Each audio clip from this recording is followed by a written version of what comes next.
Puji Tuhan, Shalom, selamat malam jemaat yang dikasihi oleh nama Tuhan. Pada malam hari ini kita mau mulai ibadah kategorikal ministry. Mari sebelumnya kita mau memuji dan memuliakan nama Tuhan. Kita mau meninggikan nama Tuhan. Kita mau siapkan hati kita. Kita mau katakan kepadanya, Tuhan, bahwa kasih-Nya tiada bertepi. Hati-Mu tiada pernah terselami, Tuhan. Betapa Engkau baik dalam hidup kami. Jiwa kami bersyukur kepada-Mu, Tuhan. Engkaulah anugerah terbesar bagi kami. Haleluya, Yesus. Kasih-Mu tiada bertepi, hati-Mu tak terselami. Betapa baiknya Engkau, ku bersyukur padamu. Perkenanan-Mu ya Tuhan, perkenanan-Mu ya Tuhan, nyata di dalam hidupku. Sungguh Kau yang termulia,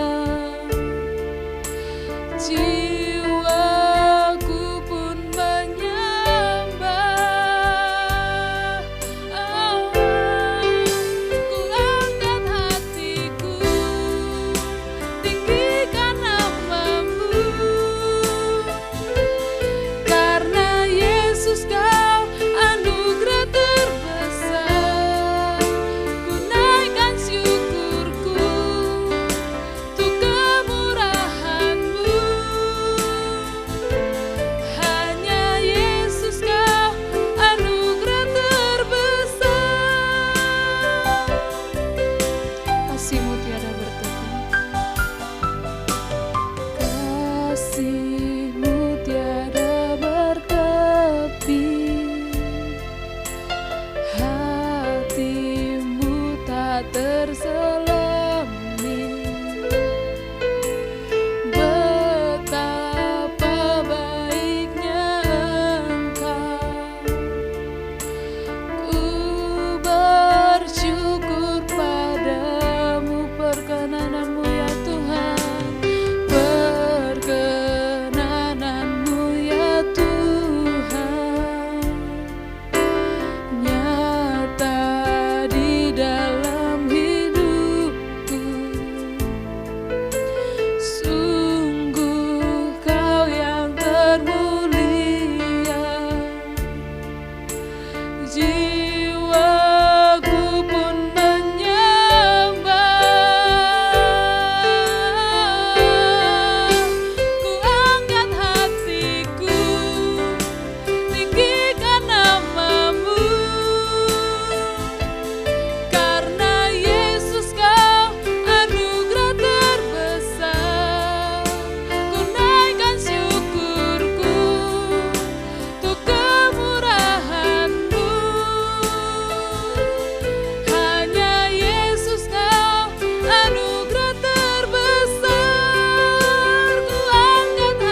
tinggikan Engkau, namamu yang layak disembah.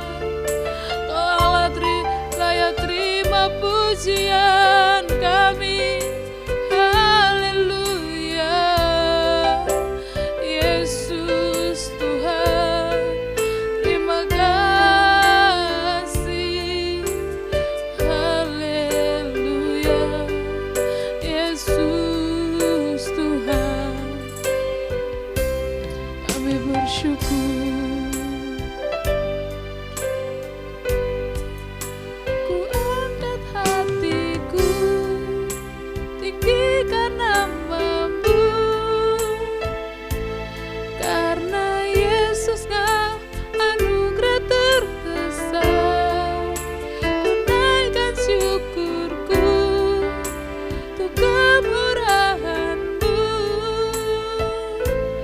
Hanya Yesus Kau anugerah terbesar. Ku naikkan hatiku, tinggikan namamu, karena Yesus Kau anugerah terbesar. Ku naikkan syukurku untuk kemurahan-Mu. Hanya Yesus Kau anugerah terbesar. Hanya Yesus Kau anugerah terbesar. Hanya Yesus Kau anugerah terbesar.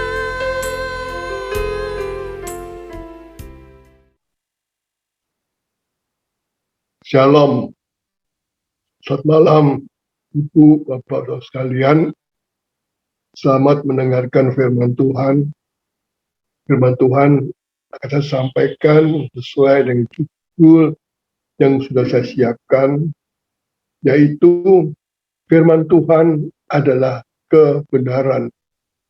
Ditulis dalam Injil Yohanes 17 ayat 17, firman Tuhan adalah kebenaran. Firman Tuhan adalah mutlak dan tidak pernah berubah. Mazmur 119 ayat 29 mengatakan, kebenarannya itu kekal dan tidak pernah berubah. Ayat 6-9 dikatakan, oleh karena firman-Nya maka langit itu dijadikan. Sebab Dia berfirman, maka firman-Nya itu jadi. Dan Dia memberi perintah, maka semuanya itu ada. Di dalam Perjanjian Baru ditulis dalam pasal 2 ayat 13. Dia tetap setia pada janjinya. Saya ulang lagi. 2 Timotius. Dia tetap setia pada janjinya. Dalam surat Korintus yang kedua, ayat 1, ayat 18 hingga 20, dikatakan Kristus adalah ya bagi semua janji Allah. Penulis Ibrani pasal 1 ayat 1-2 dan pasal 2 ayat 3 mengatakan yang mula-mula diberitakan oleh Tuhan Yesus dan mereka mendengarnya. Sebab itulah kebenaran berasal. Jadi kebenaran yang berasal itu ada dari Tuhan sendiri. Karena Tuhan menyatakan yang mula-mula diberitakan oleh Tuhan Yesus dan mereka itu mendengarnya. Injil Yohanes 14 ayat yang ke-6 mengatakan, Yesus berkata, Akulah jalan dan kebenaran dan hidup, dan tidak seorang pun yang datang kepada Bapa kalau tidak melalui aku. Firman-Nya adalah kebenaran yang mutlak, yang membawa kepada kehidupan kekal kepada mereka yang bersedia menerimanya. Saya ulangi, bahwa firman Tuhan adalah kebenaran yang mutlak, yang tidak bisa dibantah lagi, dan membawa kepada kehidupan yang kekal kepada mereka yang bersedia menerimanya. Rasul Petrus bertanya kepada Tuhan, Tuhan, pada siapakah kami akan berarti? Firman-Mu adalah perkata yang hidup dan kekal. Dan kami percaya, dan kami tahu bahwa Tuhanlah yang kudus dari Allah. Injil Yohanes 6 ayat 8 sampai 69. Melalui salib, Tuhan adalah membuka jalan yang baru bagi hidup dalam kehidupan kita. Mereka yang percaya kepadanya akan beroleh hidup yang kekal. Apa yang kami terima dan apa yang kami lihat dan juga kami dengarkan itu kami beritakan supaya kita pun beroleh persekutuan dengan Yesus Kristus, yaitu persekutuan dengan Bapa dan Anaknya, sesuai dengan apa yang dikatakan oleh Tuhan Yesus dalam surat 1 Yohanes 1 ayat 1 sampai yang ketiga. Surat Yohanes 1 sampai ketiga.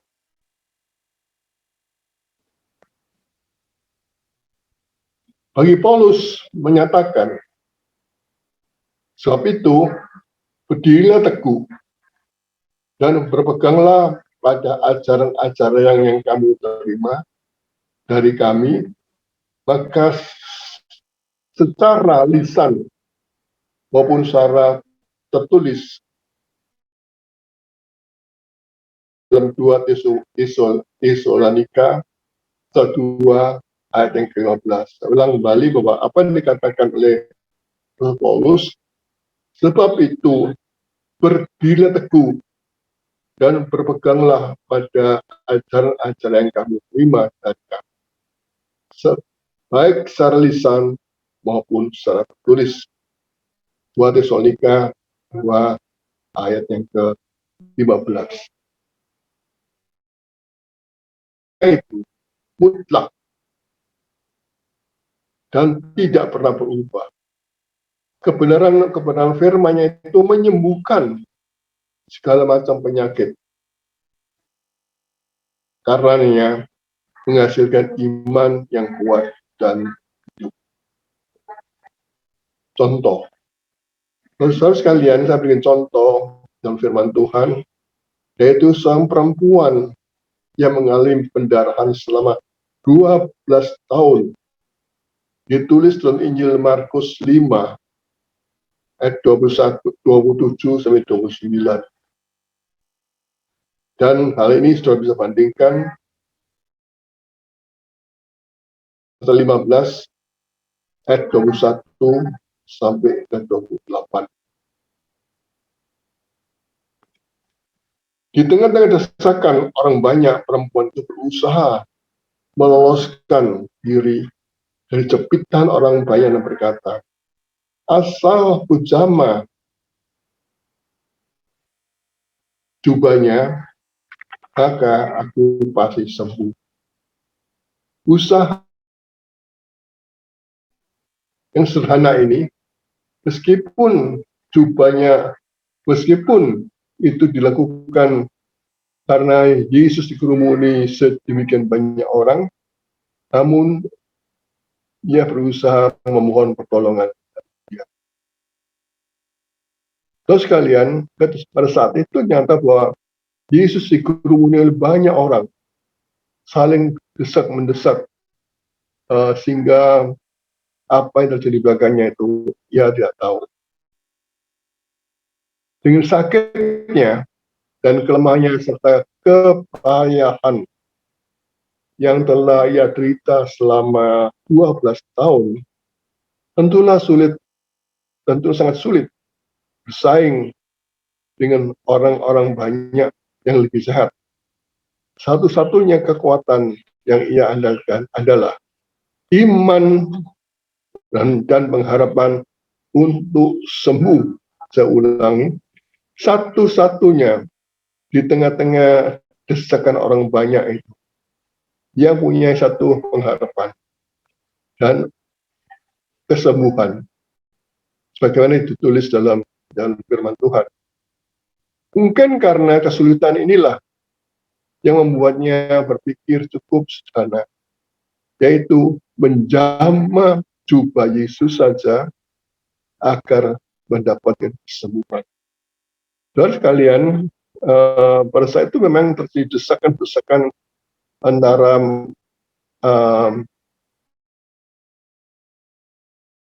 maupun Tuhan Yesus yang dicepit oleh sekelompok manusia di kiri kanan, di muka, di belakang. Tapi mengandalkan pengharapan, iman, dan kesembuhan itu, perempuan ini mempunyai kekuatan, mempunyai keyakinan perihal kebenaran firman-Nya itu. Seorang manusia yang imannya dan percaya kebenaran firman-Nya, seperti yang pernah dikatakannya, jika engkau mempunyai iman sebesar biji sawi, maka engkau dapat memindahkan gunung ini ke tempat. Begitu perempuan itu menyentuh jubah Yesus, seketika juga sakitnya sembuh. Ditulis dalam Markus 5 ayat 29. Begitu perempuan itu menyentuh jubahnya Yesus, seketika juga sakitnya menjadi sembuh. Penyakit perempuan itu sembuh bukan karena kuasa jubah Yesus. Saya ulangi, penyakit perempuan itu sembuh bukan karena kuasa jubah Yesus, tapi kesembuhan itu terjadi oleh kuasa yang mengalir dari Yesus. Dan perempuan itu percaya bahwa Yesus dapat menyembuhkannya, agar yang dia katakan, dan karena dia berfirman, maka dia adalah firman, kebenaran, dan apa yang dikatakan itu pasti terjadi. Perempuan itu percaya bahwa Yesus dapat menyembuhkannya, agar yang dia katakan, karena dia adalah firman, kebenaran, dan apa yang dikatakan adalah terjadi. Jadi kesembuhan cukup hanya dengan menyentuh jubahnya saja, yaitu sebagaimana ditulis dalam surat Yakobus pasal 2 ayat 26 yang dikatakan demikian. Hanya roh adalah mati, sebab seperti tubuh tanpa roh adalah mati. Demikian pula iman tanpa perbuatan adalah mati. Jadi sama seperti tubuh tanpa roh adalah mati, demikian juga iman tanpa perbuatan itu adalah mati. Sebab itu, apapun yang kita lakukan dan kita mohonkan, kita harus bersandar dengan iman dan berani mengambil langkah.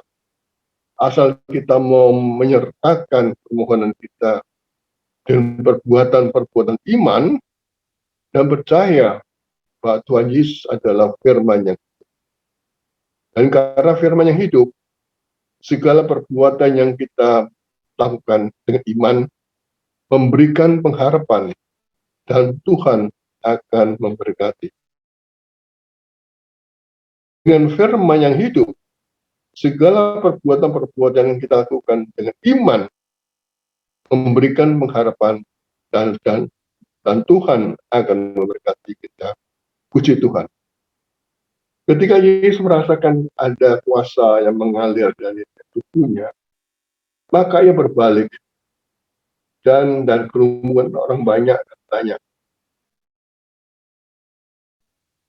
yang menjamah buku ini. Yesus menjawab, engkau melihat orang berdesak-desakan dekatku, dan engkau bertanya, siapakah yang menjamah aku? Lalu Yesus melihat sekelilingnya untuk mencari tahu siapa yang menjamah jubahnya. Perempuan itu menjadi takut dan gemetar karena mengetahui apa yang terjadi di sekelilingnya. Dan Yesus mencari tahu siapa yang menjamah jubahnya itu.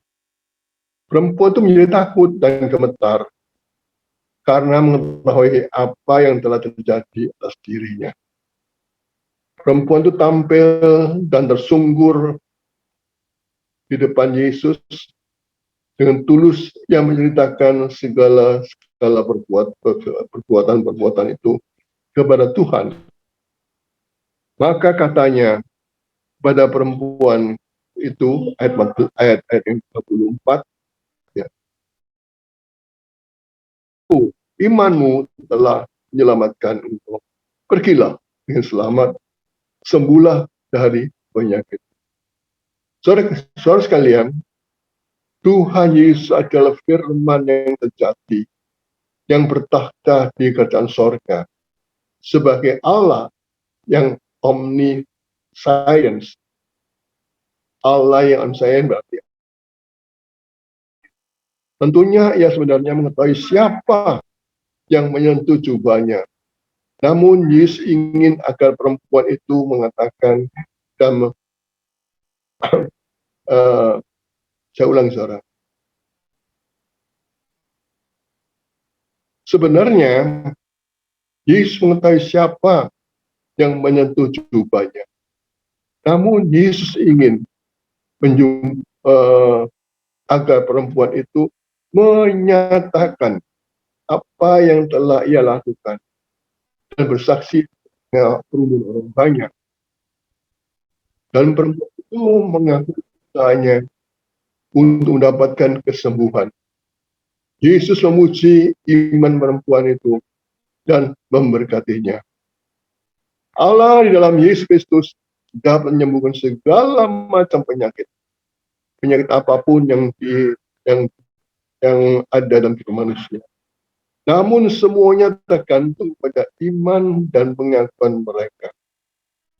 Saya ulangi, Allah dalam Yesus Kristus dapat menyembuhkan segala macam penyakit. Namun semuanya tergantung pada iman dan pengakuan mereka. Mengapa Yesus juga memuji perempuan Kanaan itu?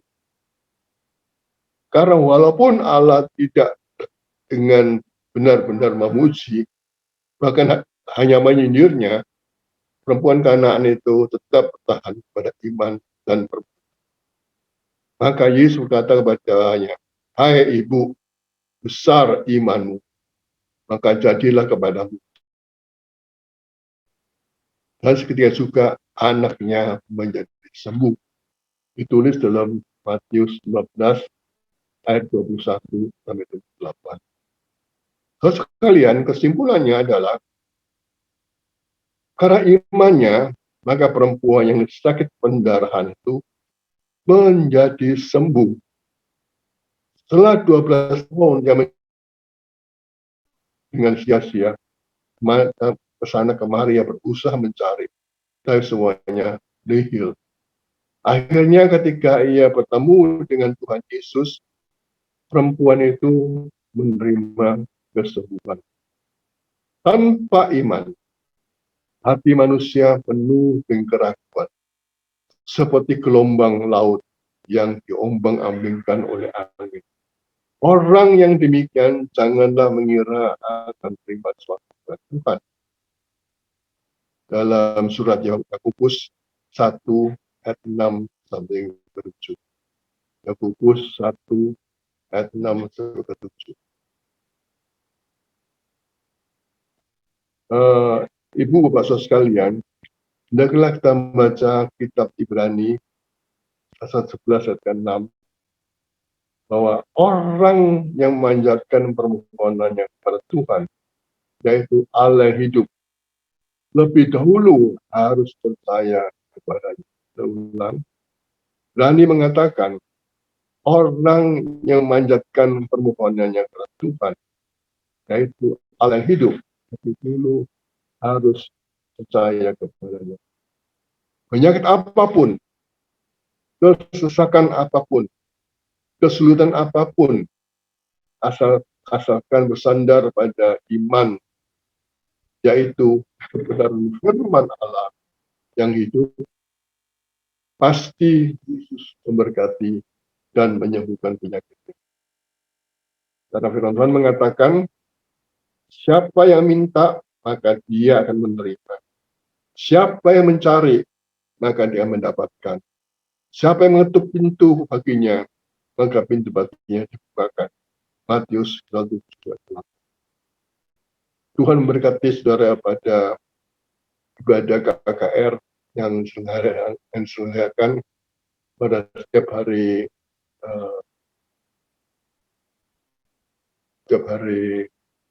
Kamis, dan kebetulan pada hari ini saya menyampaikan firman Tuhan bahwa Tuhan adalah firman yang hidup, firman kebenaran yang hidup. Tuhan memberkati. God bless you.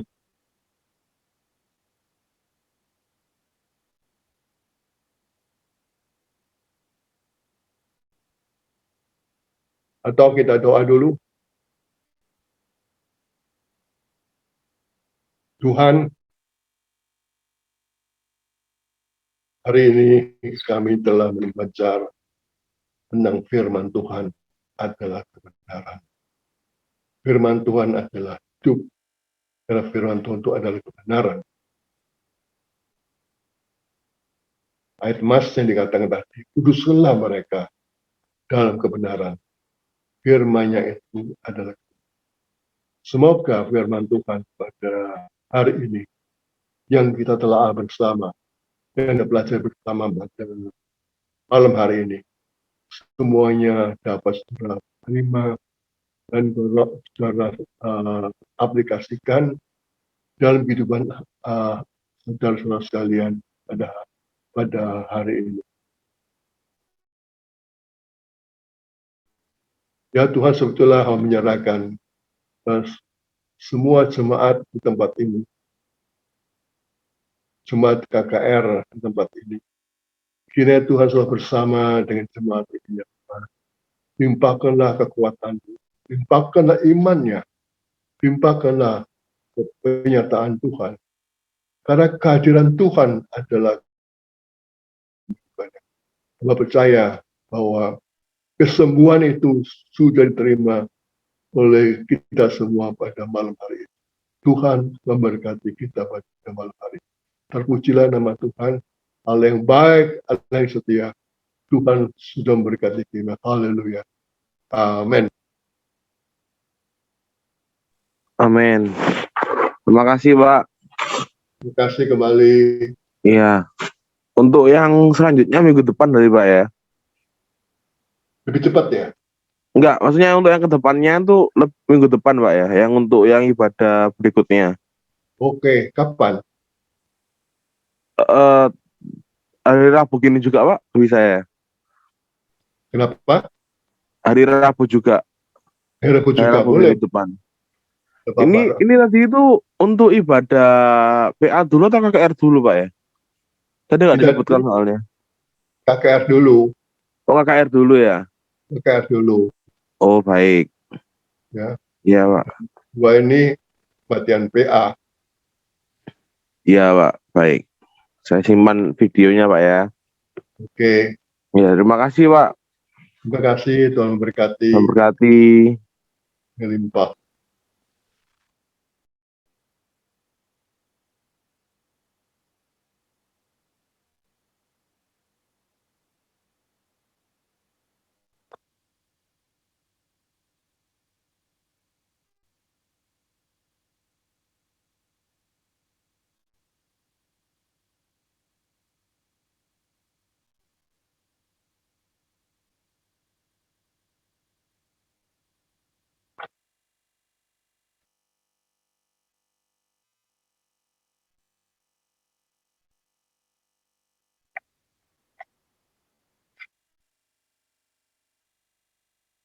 Jadi pada hari Rabu depan